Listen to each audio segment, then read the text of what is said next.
आणि आता बातम्या पाहूयात सविस्तर। जालन्यामध्ये धनगर समाजाच्या आंदोलनाला हिंसक वळण लागलं। जमलेल्या आंदोलकांनी जिल्हाधिकारी कार्यालयाच्या परिसरात घुसून दगडफेक करत खिडक्यांच्या काचा फोडल्या, अनेक दुचाकी पाडून टाकल्या, तर जिल्हाधिकाऱ्यांच्या गाडीची सुद्धा तोडफोड करण्यात आली। जिल्हाधिकाऱ्यांना निवेदन देण्यासाठी हजारोंच्या संख्येने आंदोलक जमले होते। यावेळी ते चांगलेच आक्रमक झाले। या प्रकरणी 10 ते 12 जणांच्या विरोधात गुन्हा दाखल करण्यात आला आहे। यावर आता जालन्याचे जिल्हाधिकारी श्रीकृष्ण पांचाळ यांनी प्रतिक्रिया दिली आहे।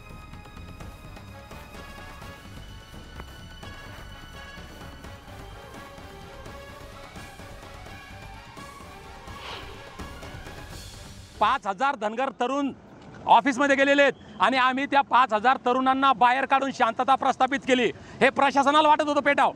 कलेक्टरांनी शब्द दिला, कलेक्टर आंतरवाली साधारणतः 50 वेळेस जातात आणि आम्हाला शब्द दिला होता काल की आम्ही ॲडिशनल कलेक्टरांना तुमचं निवेदन घ्यायला पाठवतो। ते पण का आम्ही म्हणलं आम्ही जास्त लोक आत येणं उचित नाही, आम्ही 4 लेकरांच्या हाताने निवेदन देतो। त्यांनी म्हणलं ना ॲडिशनल कलेक्टर पाठवतो, का पाठवला नाही आज? याचा अर्थ त्यांना वाटत होतं की इथं व्हायलन्स व्हाव, हे पेटाव, पण आम्ही शांतता दाखवली। आमच्या महिला इथं नसत्या तर शांतता झाली नसती। या देशाने इतिहास पाहिला असता। पद्धतीनं सामंजस्याची आणि सहकार्याची भूमिका घ्यायला हवी ती पूर्णपणे प्रशासनाने घेतलेली आहे। हा गैरसमज झाला त्यामुळं ही घटना घडलेली आहे। या घटनेच्या पार्श्वभूमीवर मी सर्वांना आवाहन करतो की कायदा सुव्यवस्था अबाधित राहावी, यासाठी सर्वांनी सहकार्य करावं, शांतता राहावी यासाठी सर्वांनी सहकार्य करावं आणि कोणत्याही अफवांवरती विश्वास ठेवू नये।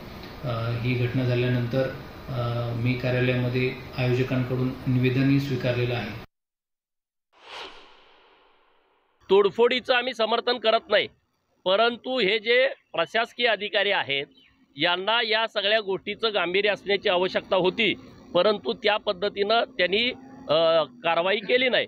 तर आता मी राज्यातल्या सगळ्या धनगर समाजाला नम्रतेची विनंती करतो, आवाहन करतो की आपल्याला हे आंदोलन शांततेत पुढे न्यायचं आहे। सरकारकडे पाठपुरावा करून सरकारची मदत घेऊन आपल्याला हे आरक्षणाची अंमलबजावणी करायची आहे। कायदा हातात घेऊन आपल्याला काहीच करायचं नाही। धनगर समाज या राज्यातला अत्यंत शांतताप्रिय समाज या ठिकाणी। आजपर्यंत माझ्या राजकीय आयुष्यामध्ये कधी धनगर समाजाने कुठं व्हायलन्स तयार केला असं मी ऐकू नाही, कुठंच केलं नाही धनगर समाजाने। परंतु त्यांच्या मागण्या काय होत्या त्या निश्चितपणे पुढं जिल्हाधिकारी किंवा त्यांचे प्रतिनिधी येऊन जर घेतले असते तर कदाचित हा प्रसंग टळला असता। खरं तर समाजाची मागणी अंतिम टप्प्यात आहे, त्यांना प्रमाणपत्र वितरित केलं पाहिजे अशा प्रकारची मागणी आहे। आमचाही धनगर समाजाच्या मागणीला पूर्णतः पाठिंबा आहे। मराठा समाजाचे नेते मनोज जरांगे यांनी मुख्यमंत्र्यांच्या ठाण्यात सभा घेत राज्य सरकारला इशारा दिलाय। हिवाळी अधिवेशनात मराठा आरक्षणाचा अध्यादेश आणण्याची मागणी जरांगे यांनी केली। तसंच त्यांच्या सभा आयोजकांवर पोलिसांकडून दाखल केल्या जाणाऱ्या गुन्ह्यांवरून सुद्धा जरांगे यांनी तोफ टाकली। ठाण्यात मनोज जरांगे यांच्या सभेकरता मोठ्या प्रमाणात मराठा समाज एकवटल्याचं बघायला मिळालं। मराठा आरक्षणाच्या मागणीकरता जरांगेंनी राज्य सरकारला 24 डिसेंबरचा अल्टिमेटम दिलाय। एकीकडे जरांगेंनी सरकारला अल्टिमेटम दिलाय तर दुसरीकडे त्यांनी राज्यव्यापी दौऱ्याच्या माध्यमातून वातावरण ढवळून काढले। पण त्यांच्या रात्री उशिरा तसंच पहाटे होणाऱ्या सभांवर पोलिसांनी कारवाईचा बडगा उगारला। त्यावरून जरांगेंनी ठाण्यातील सभेत राज्य सरकारला थेट इशारा दिला। कायदा सुव्यवस्था तुम्हालाच बिघडा वाटती असं काय आहे का? ह्यो प्रश्न माझा मुख्यमंत्री आणि दोन्ही उपमुख्यमंत्र्याला आहे। तुम्हीच ठरवून त्यांना मग पुढे घातलंय का काय? आम्ही इकडं मराठ्यांनी शांतता राहावी, ओबीसी बांधवात आणि मराठा बांधवात वाद निर्माण नाही झाले पाहिजेत म्हणून रात्रंदिवस आम्ही प्रयत्न करायला लागलो।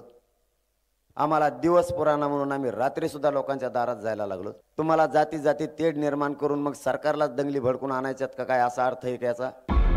पुढच्या महिन्यात विधिमंडळाचं हिवाळी अधिवेशन होऊ घातलंय। या अधिवेशनात मराठा आरक्षणावर चर्चा होणार असल्याचं बोललं जात आहे। या अधिवेशनात सरकारनं मराठा आरक्षणाचा अध्यादेश आणावा अशी मागणी जरांगेंनी केली आहे। 24 डिसेंबर पर्यंत सरकारला डिस्टर्ब करणार नाहीत असा त्यांना शब्द दिलेला आहे, पण फक्त आठवण म्हणून करून द्यायला लागलो। विशेष अधिवेशन बोलून पुन्हा कायदा पारित करण्यापेक्षा योगायोगानं 22 डिसेंबर पर्यंत अधिवेशन आहे। मनोज जरांगेंनी मराठा आरक्षणाच्या मुद्द्यावरून आक्रमक पवित्रा घेतलाय, त्यामुळे सत्ताधारी बॅकफूटवर गेल्याचं चित्र आहे। त्यांनी ज्यावेळेला उपोषण केलं त्यावेळेला शिंदेसाहेबांनी त्यांना ठाम आश्वासन दिलेलं आहे आणि त्यांचं नेहमी असं म्हणणं असतं की जर कोणी आरक्षण दिलं तर ते शिंदेसाहेबच देऊ शकतात. त्याच्यामुळे त्यांनी जर घेतली असेल तर त्याचा आनंद आहे, सभा घेतली त्याचा आनंद आहे. परंतु ते जे बोलतात त्याप्रमाणे त्यांचा विश्वास आहे शिंदेसाहेबांवर आणि तो विश्वास शिंदेसाहेब सार्थ ठरवतील. मराठा आरक्षणाच्या मुद्द्यावरून शिंदे सरकार खिंडीत सापडलंय, कारण त्यांना 24 डिसेंबर पर्यंत हा प्रश्न निकाली काढावा लागणार आहे. अन्यथा सरकारला मराठा समाजाच्या रोषाचा सामना करावा लागण्याची शक्यता नाकारता येत नाही. Bureau report, news 18 Lokmat. एक मराठा. खरी वाईल्ड लाईफ ही शहरात आहे. एक काळ होता जेव्हा कमळासोबत वाघ होता असं म्हणत उद्धव ठाकरे यांनी भाजपचं नाव घेता जोरदार टोला लगावला. मुंबईत जहांगीर कला दालनात वन्यजीव विषयावर छायाचित्रांच्या एका विशेष प्रदर्शनाचं आयोजन करण्यात आलं. या प्रदर्शनाला भेट दिल्यानंतर उद्धव ठाकरे बोलत होते. यावेळी त्यांनी सत्ताधाऱ्यांवर टोलेबाजी करत जोरदार निशाणा साधला. आपल्या शहरामध्ये काय वाईल्ड लाईफ आहे पॉलिटिक्समध्ये ते फोटोग्राफीच्या लायकीचं राहिलेलं नाहीये. ये जो है वो असली दुनिया है. आणि एक फोटो तिथला जो आहे कोपऱ्यातला, मेरी पुरानी याद जरा ताजा होगी. एक जमाना था, अभी आपने लिली के साथ टाइगर लिया, एक जमाना था लोटस के साथ भी टाइगर था.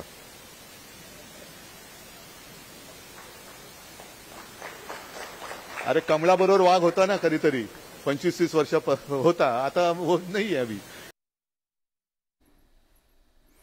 मंत्री छगन भुजबळ यांनी मनोज जरांगे यांच्या विरोधात शड्डू ठोकलाय. त्यामुळे नव्या वादाची ठिणगी पडली आहे. रोहित पवार यांनी याच मुद्द्यावरून भुजबळ यांच्यावर जोरदार निशाणा साधलाय. त्यानंतर या दोन्ही नेत्यांमध्ये आरोप प्रत्यारोपांची डायलॉगबाजी रंगली. मराठा समाजाला ओबीसीतून आरक्षण देण्याची मागणी मनोज जरांगेंनी केली आहे, तर छगन भुजबळांनी जरांगेंच्या मागणीला कडाडून विरोध केलाय. मराठा समाजाला ओबीसी ऐवजी स्वतंत्र आरक्षण द्यावं अशी भूमिका भुजबळांनी घेतली आहे. नुकतेच जालन्यातील अंबडमध्ये ओबीसी महाएल्गार परिषद घेऊन छगन भुजबळांनी मनोज जरांगेंवर बोचरी टीका केली होती. त्यानंतर भुजबळ विरुद्ध जरांगे असा राजकीय सामना रंगलाय. दोन्ही नेते एकमेकांवर टीका करण्याची एकही संधी सोडत नाहीत. स्वकष्टाचं खातो, तुझ्यासारखं सासऱ्याच्या घरी तुकडे मोडत नाही. तरीही मध्ये जाऊन आले लोकांचं खाल्ल्यामुळं. त्यामुळं कोण कोणाचं खातंय यावर किमान त्यांनी बोलू नये. हे काय असं जाऊन घुसवलं?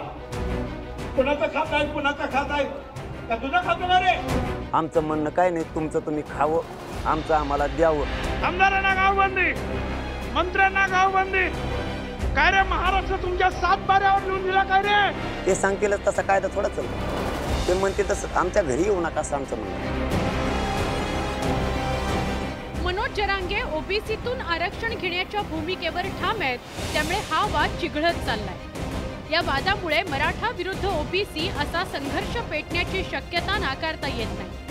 त्यावरून आता राष्ट्रवादी काँग्रेसमधल्या दोन्ही गटात शाब्दिक युद्ध रंगल्याचं चित्र आहे. राष्ट्रवादी काँग्रेसच्या शरद पवार गटाचे आमदार रोहित पवारांनी भुजबळांच्या या आक्रमक भूमिकेवर खोचक टीका केली. एवढ्या मोठ्या नेत्याकडनं ज्या पद्धतीने आज भाषण होतंय याच्यावरनं कुठंतरी असं वाटतंय की स्क्रिप्ट ही भाजपली लिहून दिलेली आहे.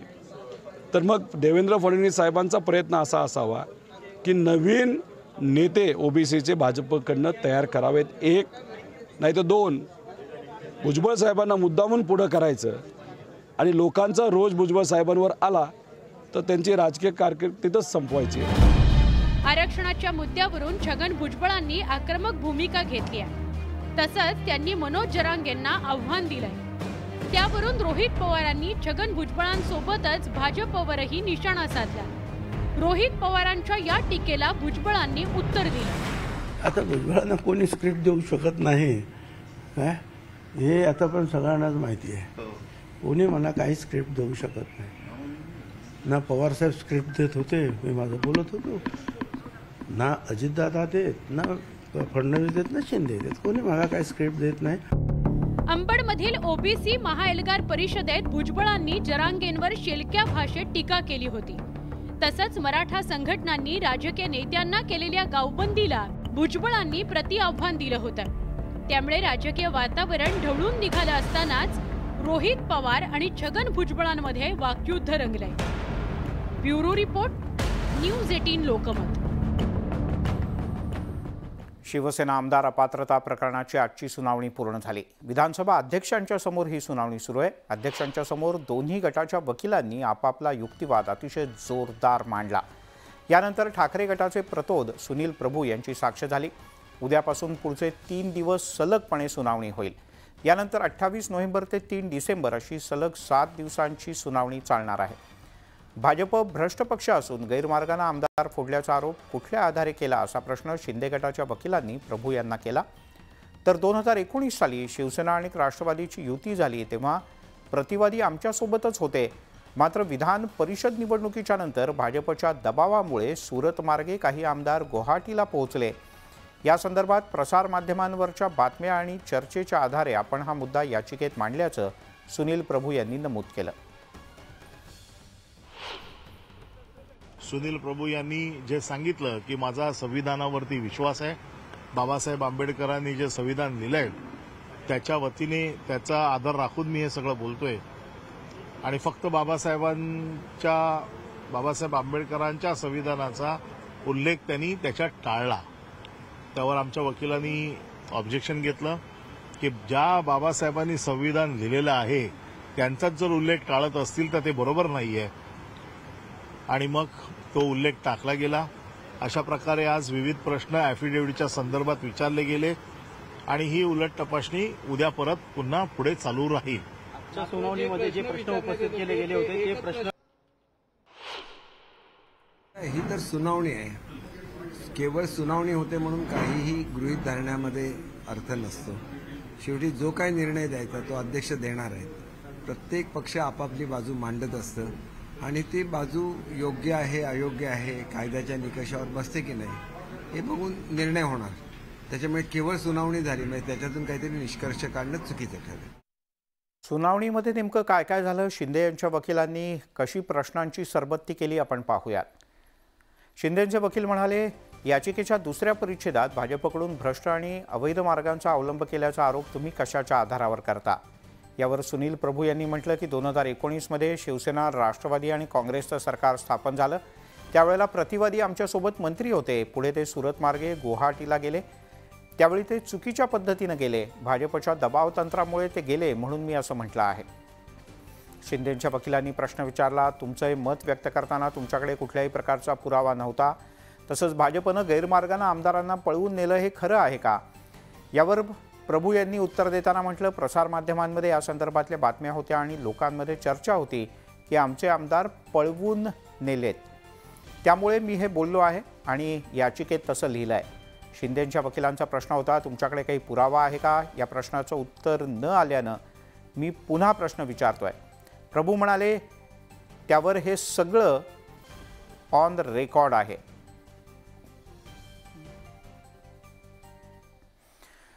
वळूयात पुढच्या बातमीकडे. पंढरपुरातील शासकीय महापूजेचा मार्ग मोकळा झालाय. कारण कार्तिकी एकादशीची महापूजा देवेंद्र फडणवीस करणार आहेत. उपमुख्यमंत्री फडणवीस यांच्या हस्ते पूजा होणार आहे. मराठा आंदोलकांच्या मागण्यांवर सकारात्मक चर्चा आणि सर्व 5 मागण्या मान्य झाल्यानंतर पंढरपूरमधल्या मराठा समाजाचा विरोध मावळला आणि आता राज्याचे उपमुख्यमंत्री देवेंद्र फडणवीस हे कार्तिकी एकादशीला पंढरपुरात महापूजा करतील. त्यांचे 4-5 सगळे मागण्या ते मंजूर झाले आहेत आणि त्यांच्या आता विरोध नाही त्याबद्दल पण त्यांनी प्रेस स्टेटमेंट पण दिलं आहे. तर माननीय उपमुख्यमंत्री साहेबांचे हस्तेच पूजा होणार, आता हा क्लिअर झालं. माननीय उपमुख्यमंत्री साहेब तयार झाले आहेत की त्यांच्या शिष्टमंडळाला मी वेळ देणार, त्यांच्याशी सगळे चर्चा पण करून घेणार. त्यांची जे पण मागणी आहे मी पण त्याबद्दल सकारात्मक भूमिकाच घेणार. पंढरपूरच्या सकल मराठा समाजाने शासकीय महापूजेचा विरोध मागे घेतला. या निर्णयाचं आम्ही मनपूर्वक स्वागत करतो. राज्याच्या समस्त कल्याणासाठी शासकीय महापूजा पांडुरंगाची केली जाते आणि म्हणून ती निर्विघ्नपणेच पार पडली पाहिजे. आता राज्याचे लोकप्रिय उपमुख्यमंत्री माननीय देवेंद्रजी फडणवीस यांना आम्ही विनंती करतो की त्यांनी पंढरपुरात येऊन पांडुरंगाची महापूजा करावी। आगामी लोकसभा आणि विधानसभा निवडणुकीसाठी भाजपनं जोरदार तयारी सुरू केली आहे। निवडणूक प्रमुखांना भाजप विशेष प्रशिक्षण देणार आहे। सगळ्यात महत्त्वाचं म्हणजे ज्या ठिकाणी भाजपचा खासदार आणि आमदार नाही त्या मतदारसंघातील निवडणूक प्रमुखांचा सुद्धा यात समावेश करण्यात आला आहे। त्या मतदारसंघाच्या या निमित्तानं आढावा घेतला जाणार आहे। उद्या प्रशिक्षण शिबिराला राज्याचे उपमुख्यमंत्री देवेंद्र फडणवीस, प्रदेशाध्यक्ष चंद्रशेखर बावनकुळे, सरचिटणीस विनोद तावडे हे मार्गदर्शन करणार आहेत।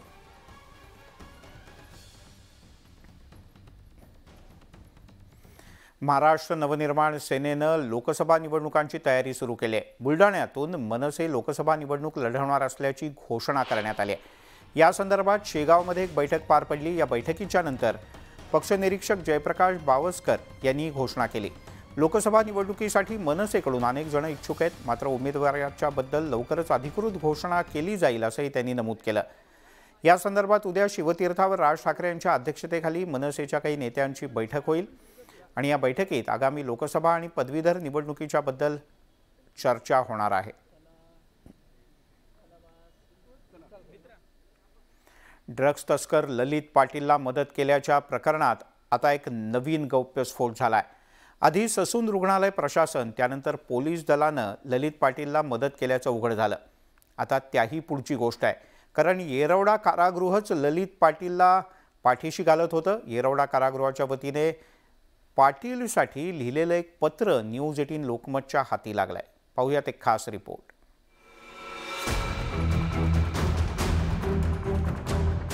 येरवडा कारागृह अधीक्षकांनी ससून रुग्णालयाला ललित पाटील प्रकरणी लिहिलेलं पत्र न्यूज 18 लोकमतच्या हाती लागलंय आणि यामुळेच एकच खळबळ उडाली आहे। ड्रग्ज तस्कर ललित पाटील याला किती जणांनी मदत केली हे आता हळूहळू समोर येत आहे। या प्रकरणात रुग्णालय प्रशासन दोषी आहे असं म्हटलं जात होतं। यानंतर ललित पाटील याला पळून जायला मदत केल्याच्या आरोपावरून 2 पोलिसांना अटक करण्यात आली होती। मात्र आता कारागृह अधीक्षकांनीच ललित पाटीलला येरवडा कारागृहात पाठवू नका असं पत्र लिहिल्याचं उघड झालंय।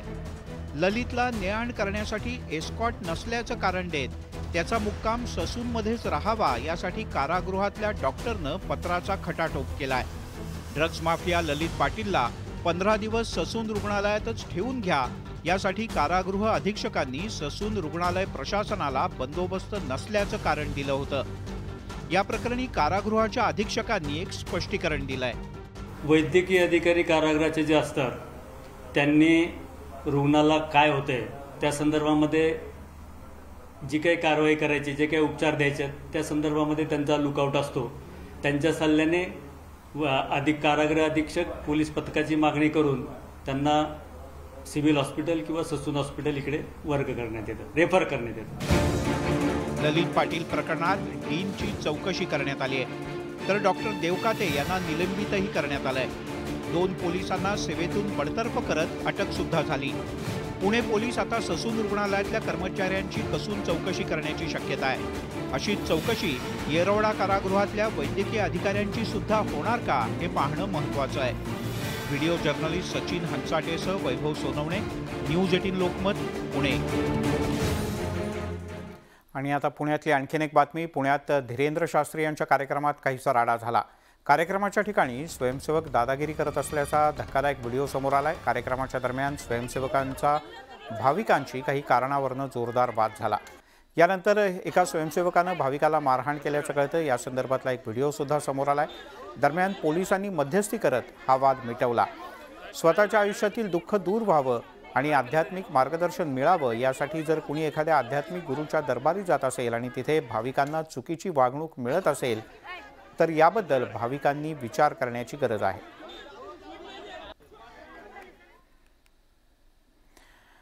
बंगाल ग्लोबल बिझनेस समिटमध्ये रिलायन्स इंडस्ट्रीजचे अध्यक्ष मुकेश अंबानी यांनी गेल्या 3 वर्षात पश्चिम बंगालमध्ये 20,000 कोटी रुपयांची गुंतवणूक करणार असल्याची घोषणा केली। आगामी 3 वर्षात पश्चिम बंगालमध्ये 20,000 कोटी रुपयांची गुंतवणूक रिलायन्स इंडस्ट्रीज करणार आहे। यावेळेला अंबानी यांनी पश्चिम बंगालच्या मुख्यमंत्री ममता बॅनर्जी यांच्या नेतृत्व कौशल्याची प्रशंसा केली। ममता बॅनर्जी यांच्या गतिशील नेतृत्वाखाली पश्चिम बंगालमध्ये गुंतवणुकीकरता आदर्श वातावरण आहे असंही त्यांनी नमूद केलं।